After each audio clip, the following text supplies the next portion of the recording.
I'm back, and today I will share with you some of my lifetime favorite books. If you're new here, or even if you're already a subscriber and are seeing this video, welcome back.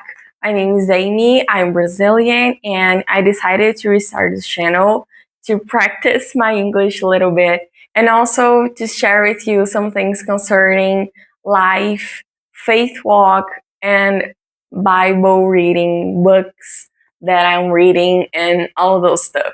So welcome. The first book I want to talk about is called Little Women, written by Louisa May Alcott. And this book was so heartwarming to me. This book tells about the story of four sisters and their family. And throughout the book, we see them growing, we see them developing, we see them making serious choices about their lives. And we see those little women becoming strong women in the story. And I truly recommend this book. If you're searching for a good storytelling fiction, if you're in search of a good book from which you can spend some time with, I really recommend it. I also consider this book very nurtured by Christian values, values from Christian faith.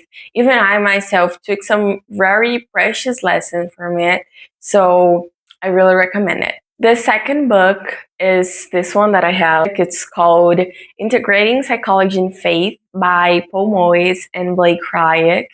And this book, it's more related to psychology, as a psychology student that I am. I really appreciate this book because it was very clarifying to me.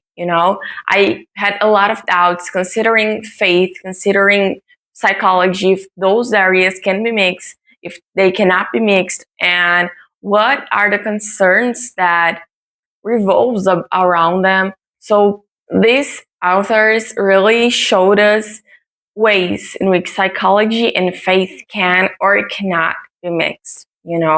They use for it very solid and valid arguments that turns the book into a very cohesive book. They also present how different theological views and cosmovision can influence our own choice, considering our psychological approach. The third book I want to talk about is called Suffering is Never for Nothing, written by Elizabeth Elliot. When we look into Elizabeth's history, we see that she passed through a lot of hardships. She passed through a lot of sufferings.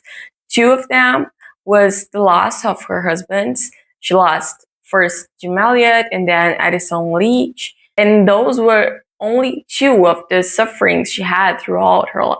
It was, I believe, two of the most remarkable ones.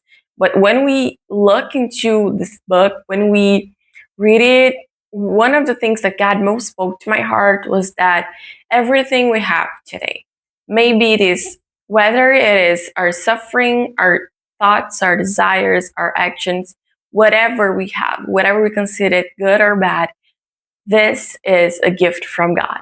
This is something that God gave us so that we can give in return to Him. And that is why suffering is never for nothing.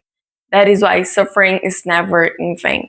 I highly recommend this book, especially if you're passing through a hard season, through tribulations. This can be truly inspiring and the Word of God into your heart. And if you like these types of videos about reading, about books, I want to ask you to give it a thumbs up down here and subscribe so you may not miss the next video.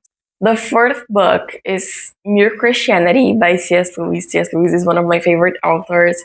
And this book was so fundamental during my faith walk, of course, besides the Bible.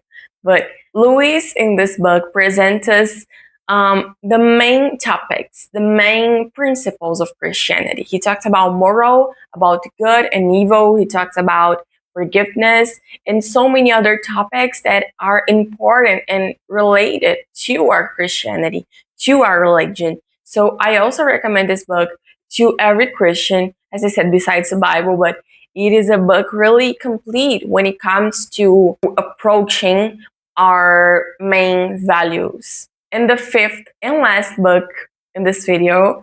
It is called Look at the Lilies of the Field. It's a Brazilian book written by Érico Verissimo.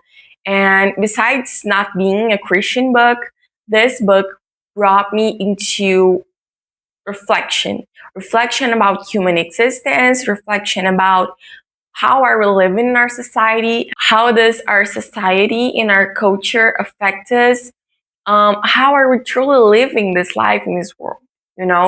If you have the opportunity of reading it, I actually don't know if it is translated to English, but if you're curious and if you can, I highly recommend this book. It truly was important to my life. End of the books I wanted to show you in this video. And if you like a part 2 of me commenting and presenting you other books that were important during my life, I like to ask you to comment here down below so I may know it.